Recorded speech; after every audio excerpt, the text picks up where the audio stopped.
Hey guys, I'm going to run a really quick tutorial to show you how you can document APIs.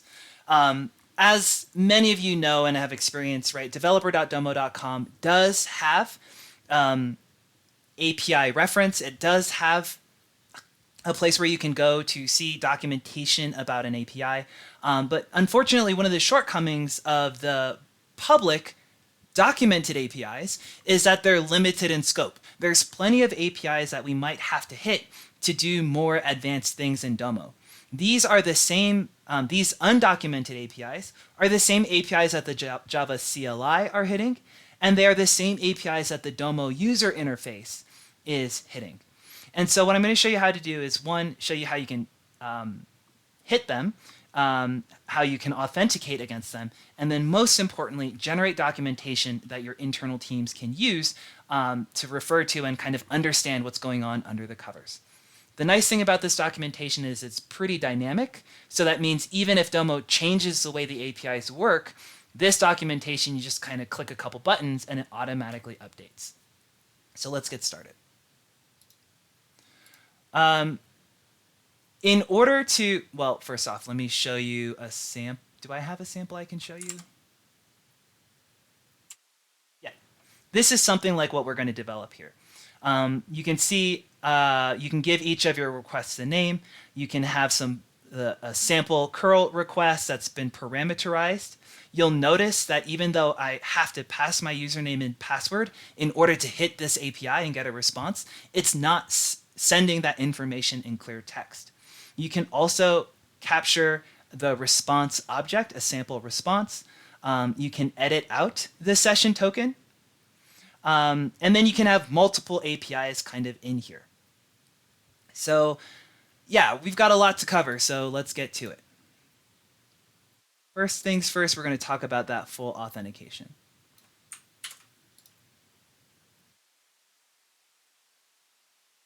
I'm going to go over into, I'm in Postman, the app. I am in my workspace called testing. You can have multiple workspaces, one that's just for Domo. You could have a workspace for any API web scraping you're doing. So they're basically a workspace relates to a project or kind of a task or activity that you're undertaking. I'm going to start by creating a collection. I'm going to create a collection and I'm going to call it Domo documentation. In real life, I would probably have one collection for groups, one collection for users, one collection for data sets, one collection for data flows, and have the different APIs that I hit segmented under those different collections. But we're going to run with this for now. You'll notice right away there's kind of a documentation tab over here. There's nothing in it, go figure. And if I click on View Documentation, similarly, you're not going to see anything in here yet. All right, let's go ahead and make a new request. Right off the bat, you'll notice that the double, what is this word? Double curly braces is your parameter or your variable. In this case, I have a variable called Domo instance. Now, where do I define my variables? I will define my variables under environments. And you have two types of environments. You can have a global environment, which might be variables that you would apply across different instances of Domo that you want to be the same. And then if there are parameters that are instance specific, like how you log in to that instance, you might do that in a local environment. So just click New, and you'll define a new environment.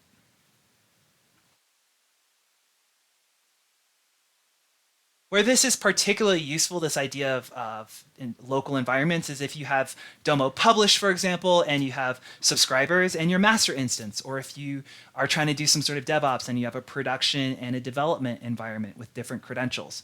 Really powerful to be able to kind of subdivide the credentials that you're storing across different environments. You'll notice off the bat, password is secret. You can't see the values. That's super important because when I generate documentation, I don't want to accidentally expose this stuff to the world. So we want to make sure that we set our credentials as type secret. And as I share this workspace with other coworkers, they won't see that stuff. Domo instance, however, I'm going to leave as default. I don't care if people see Domo Dojo because, okay, I'm going to leave that blank for now. I don't mind leaving that in clear text. I'm going to go ahead and click Save. You'll notice right here the value didn't auto-populate, and if you kind of tab into it and start typing, sometimes it doesn't set a current value. So you do want to make sure that as you're setting these up that the values are copied from the initial value to the current value. You can use scripts to change them kind of mid-flow, which is why that feature exists, but we don't need that just yet. Okay, so I need my password and I need my username. I am going to opt to make this secret as well.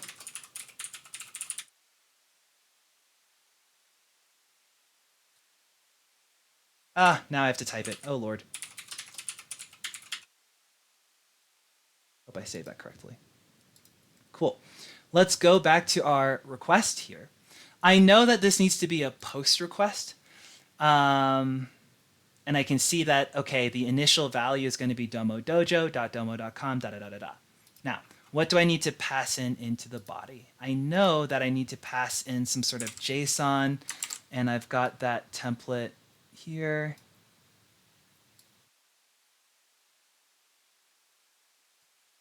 Cool. So again, instead of hard coding my username and password, I'm going to pass in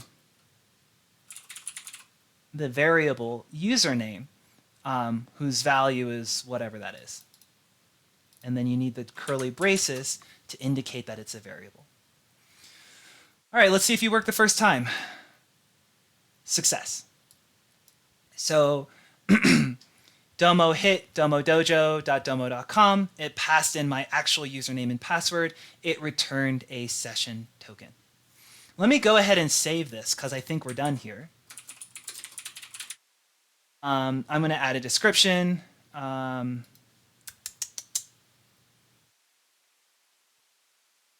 Undocumented public APIs require a Domo authentication header with a session token. Use full authentication request to get a session token.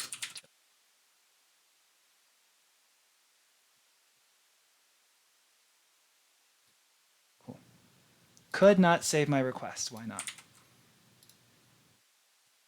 Because I have to put it into a collection. Okay, that kind of makes sense. Okay, so now full authentication is in my Domo documentation collection.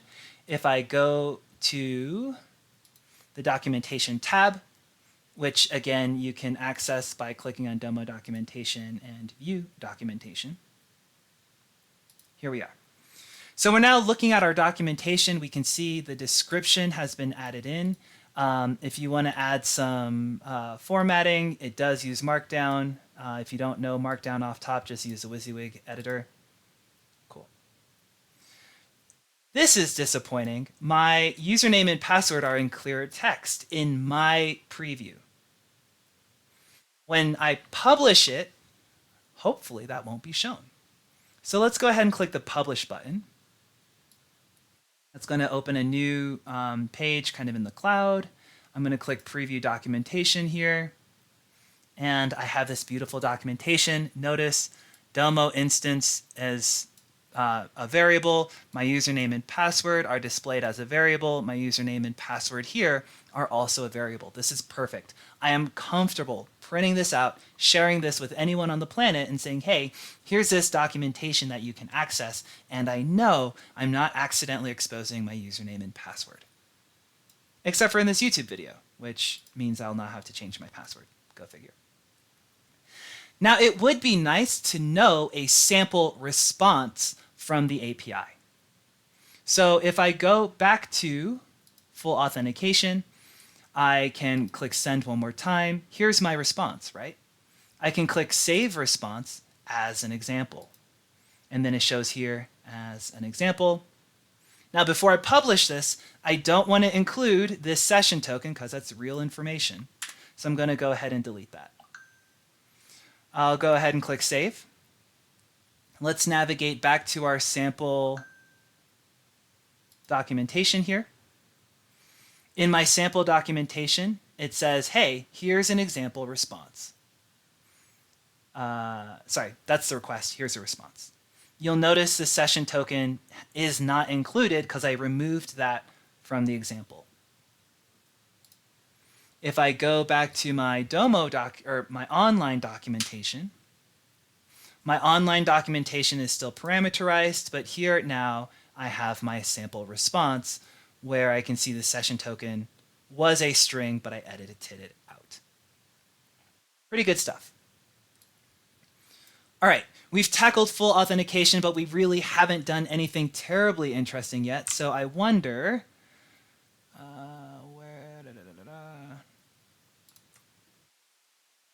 what about if I want to get a list of all of my groups? Let me just copy this URL from my work. Okay, let's create a new request. So I'm going to create a new request. I know I want to get data from this API. Now, if I click on get and just press send, even though this is parameterized correctly, it tells me now full authentication is required. I need to pass that username and password that's been encrypted as a session token. Those are all the wrong words, but go with me here. What you need to do, if you're hitting a undocumented API, you need to add X Domo authentication, and then you need to pass in the session token. I don't have a session token variable defined yet, so it's currently showing up as unresolved. So let me go into my environments. I'll go to Domo Dojo, and I'm going to add session token as a secret variable. Now, I don't know the value of session token until I get a response from that full auth request. But once I do, once I get this response back here under full authentication, I can say, hey, this is my session token. I want to save this value under the Domo Dojo environment and set the session token value. I'm going to go ahead and click set. I believe if I go back to environments, Domo Dojo, session token, the current value has now been set to whatever that string was. And now that it's saved in my environment, I can go to my groups API. I can say, hey, XDomo authentication is this session token value that's coming from my Domo Dojo environment. Watch that 5 times. Hope that made sense. I'm going to go ahead and click send, and you can see what it looks like. So now I get that 200 response. I've included XDomo authentication. I've included my session token. It knows who I am, and it's giving me data back based on who Jay Wilson has access to in that instance. Good stuff. I'm going to go ahead and click save. We're going to call this groups, get all groups. I'm going to add it to my Domo documentation folder. And I'm also going to go ahead and save this as an example. Yep. And we're going to see what that looks like in our documentation again. So now here on the right, I have this jump to section. I had full authentication. I now have get all groups. And I can see under get all groups, I don't have a description yet, but I have my request. I can see that my request had this header, XDomo authentication, and I can see the response. When I go over to my published documentation and refresh, I now have a navigation to groups, get all groups. I have the header, pass XDomo authentication. I didn't have that for full auth, right? For full auth, we didn't pass a header, we passed a body. What's really compelling here, guys, is this sample response. Now I know if I hit this API and get a response, this is the list of objects that I'm going to get back. And now I can use this as a reference when I'm in Python or JavaScript, kind of coding an app that's hitting these private API or undocumented APIs. Cool. So that's get all groups. I'm going to do one more API. Let me pull over our friend here. So here I am in Domo Dojo. I would like to know what API gets hit when I search for a group by name. So what I'll do is I'm going to go ahead and, as always, I'm going to hit the inspect. And then while I'm inspecting network traffic, I'm going to make my change here.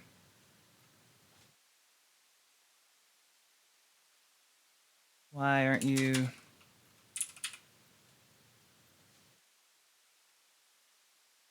Okay. Here is the request. Now what I'm going to do is I'm going to right click, copy as a curl command. So basically I'm copying, whatever Chrome did to get that information. We go ahead and copy that. I'm going to come back into Postman and I'm going to import the curl request.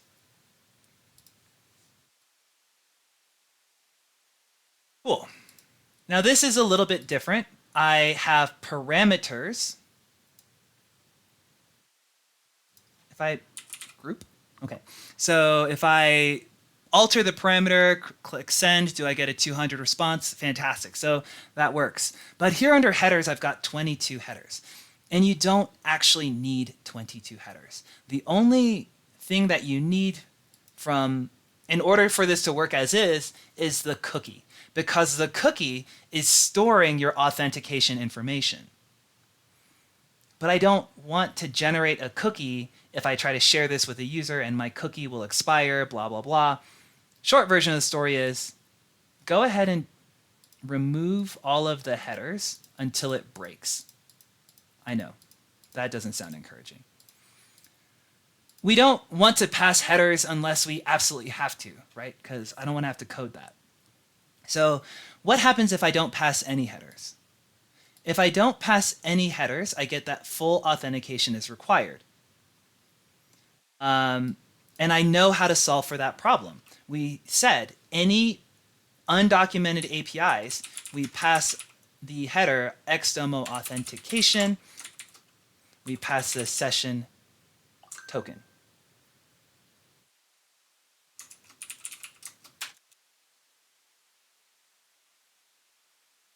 Now, if I click send request, I can see here, aha, I now get my 200 response because I am authenticated through the session token. The only last thing I might want to do is parameterize my parameters. Pass a variable into my parameters. Instead of hard coding the search criteria, I'm going to use the search criteria variable. Now I cheated. I did set up search criteria earlier and haven't talked about it. Search criteria is in the global scope. What does global scope mean? If I go into my environments, remember, I have Domo Dojo, and then I have my global variables. Global variables are variables that should be consistent across any instance of Domo. So if I want to search for a power user group in Domo Dojo, it's the same search criteria as if I was in my publish instance or my subscriber instance or my prod or my dev environment. So that's why I chose to use that as a global variable. Whereas configuration stuff like my username, password, and session token, those are unique to this instance of Domo. So that's why they're here in this local environment.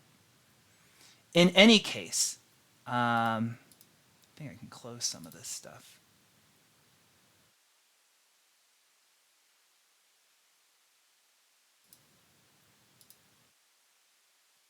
Here. I need to go ahead. Oh, no, that one's open twice for some reason. Okay, here, I need to go ahead and save this. So I'm going to call this groups. Search groups by name. And then maybe I will go into my documentation, collections, Domo documentation, view documentation. And maybe I'm going to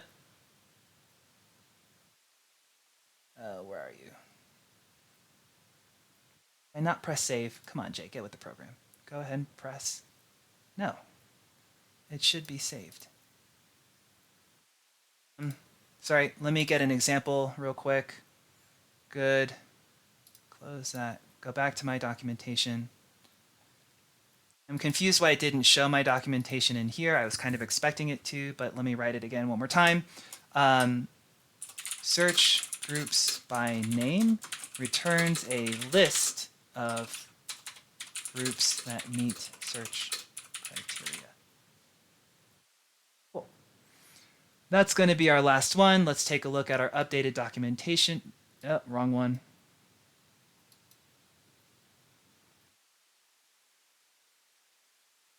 Ah, sorry. Push the wrong button. Publish. Preview. And here we are, search groups by name. I can see the only header I actually had to pass was my session token. I can see these are some of the parameters that I know this API will accept, and I can add that content here. Cool. So guys, we covered a lot of stuff. We covered just the idea that I can use Postman not only to send requests and test APIs, but I can also use Postman to generate documentation. We talked about the fact that we might want to use variables defined as global or local environment variables to hide my username and password and configuration information that I don't want other users to see when I publish my documentation. One of the things you have to be aware of, though, is when you're in your preview, when you're in your documentation preview, Domo might show that content in clear text. So what's super important is to look at what the publish gives you, because this is going to be ultimately what you publish and share with people. So that was good. We looked at saving example responses so people can have an idea of what the results will look like. And when I said at the beginning that this is dynamically updating, if Domo changes the response that you get back from this API, when you rerun and save a new example, all of this content auto updates. So you don't actually have to maintain this by hand. In fact, I bet you could script rerunning and regenerating this documentation, but different video for another time. Oh, the last thought I wanted to share with you is right now, all of my documentation is in one collection called Domo documentation. What I would probably recommend is having several collections for different entities or object types, right? That way I don't have one really huge set of documentation. I might have documentation just for groups, and then documentation just for data sets, and just documentation for accounts. I hope you guys found this useful. Catch you later. Bye.